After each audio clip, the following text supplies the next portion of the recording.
Oh, hey everybody, it's Steve. Thanks for joining me today.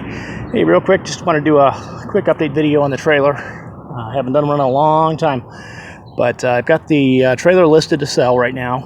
I'm going to go ahead and sell this and move on to the next project, which I think is going to be a skin-on-frame kayak build. So looking to free up some room in the garage. We moved since I built the trailer. I only have a 3-car garage, or actually one extra bay to do the projects in. So something's got to give, and the trailer is going to be it for this time. So this is my first build out of a trailer. I plan on building another one in the future, but for the time being, I'm going to go ahead and part with this one and move on to some other projects that I have in store. So like I said, it's going to be a skin-on-frame kayak build, Greenland-style kayak. So looking forward to that. But real quick update on the video, on the trailer here. So 2002 frame, I didn't remember that until I was doing the listing, because that's what the title says. So the 2002 custom build, I used tongue and groove car siding. It's all stained, including the tongues and grooves, because it was all hand stained before it was assembled. Upgraded the wheels up to a 14-inch from a 13-inch. And those are a 5-lug, repacked bearings and all that good stuff.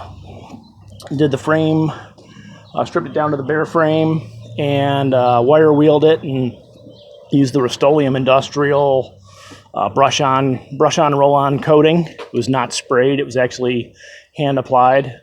So it's very, very, very even and durable. Complete frame. A couple little things I wanted to do. I put a new wheel on the front. Let's see, I wanted to go ahead and replace shorten that tongue, and I was going to build a box in the front. Never did that, but and then the hitch, I was going to replace that with a newer hitch, but I was going to do that when I did shorten that tongue, because it's a long tongue on this thing. Let's see, all in all, it's pretty much the way I built it. So LED taillights. It's got the side markers. Front side markers aren't wired. Reflectors in the back. Used a rubber coat roof done in sections. So let me get this open. So inside, you can see this. Oh, here we go. The light's going to adjust. Old pressure treated dock wood for the framing. I used PL 375, I think it was, for all the adhesives for everything, and then staple brads to hold the wood on after it was, it was glued and stapled. Got some hangers in here for extension cord hangers and all that stuff. See, the roof is done in 3 sections with these strips in the corners to hold on. So the roof can be taken off in sections. We got section 1, 2, and 3. Each section is coated itself, and then the seam is coated with the rubber coat. So they can either be unscrewed and folded over and then strapped down, or taken off completely, or whatever they want to do. So really versatile. Pressure treated floor and ceiling. I mean, sorry, not pressure treated, but marine grade, which is basically pressure treated. Floor and roof. Let's see, what else is there? The bottom is open. Somebody had asked me one of the questions online on the posting on Facebook Marketplace, and I did see if I could show this. I'm not sure if the camera's picking that up or not, but it has a grate bottom, an open grate, and I put the wood flat on that without sealing the bottom so that it can breathe. That way, if any water gets trapped in there, it can drain out and it can air out. Similar to the underside of a dock, because you wouldn't waterproof the underside of a dock for the same reason. You don't want the wood to trap that moisture in there. So it does have fenders, so that helps keep a lot of that spray. And it really, even driving this thing in the driving rain one time, it really didn't get very wet underneath or in the sides or anything, so that wasn't a big concern. Always stored it indoors, with very few exceptions, except when we're using it, we're camping, things like that, or obviously using it to move, because when we moved, this was part of that move. So but that's it, pretty much in a nutshell. The doors, I never did a video on the doors. I'm going to take some still pictures of this as well. I wanted to come back and rebuild these out again. These were kind of a put together for a camping trip. So I just basically made them out of scrap wood. And then this one here it kind of snapped, and the wind kind of caught it once and kind of pulled it. So that's kind of what that's all about. So like I said, I was going to rebuild these out, but never did. I do have a piece of, let me show you the latch down here. Latch at the bottom. And I'd also have a hole where I was dropping a big, huge tent stake, big nail, things about this big around. It'd go down through the latch into the floor to hold that door secure.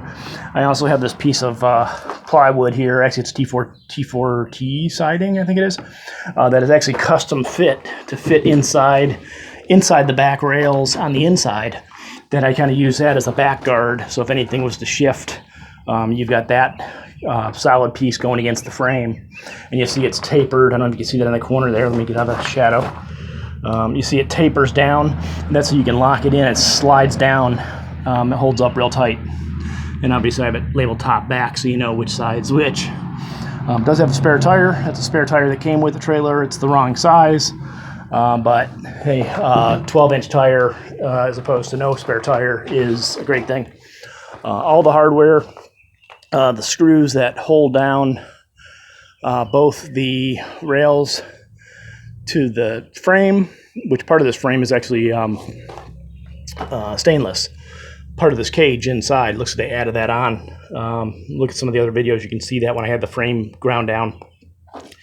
So basically all the hardware I have here that screws it down and screws those to the side are all stainless.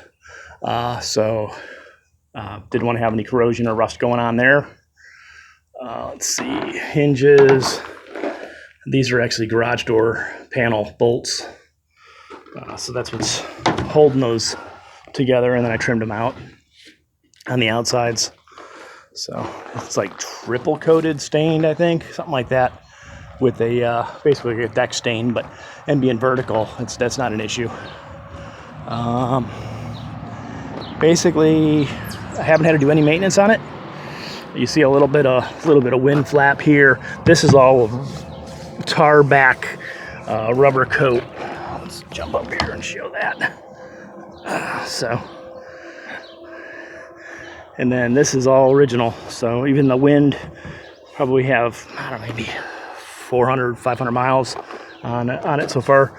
But that's it from the wind, with the nailed in and stapled underneath and all that.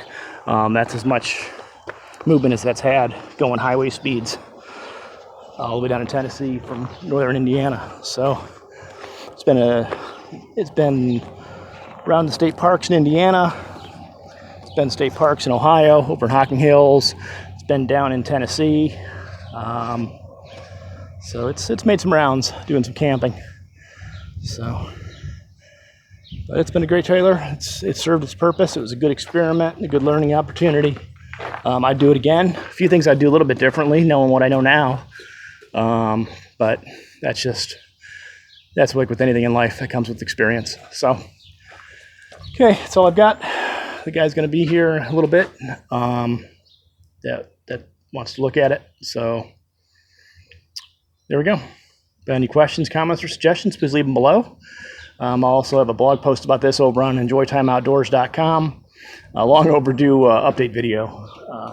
The last video I had out there didn't have back doors on it. So it's got leaf springs and it's a good trailer. It tows really, really well. It's smooth as silk. You don't even know it's back there. I'm towing it with this 2003 Dakota with the V8, a 4x4, and it tows like a dream. Nice and narrow. You can see around it with the default mirrors. Don't need special mirrors. It's light enough that I could roll it into a garage bay without even having to back it in. I could just unhitch it and roll it. I remember I rolled it out. I don't remember the weight on it. I've taken it to the weigh station, both empty and loaded, to one of the CAT scales at one of the truck stops. I don't remember what the weights were, but they were good. They were well within range, even fully loaded.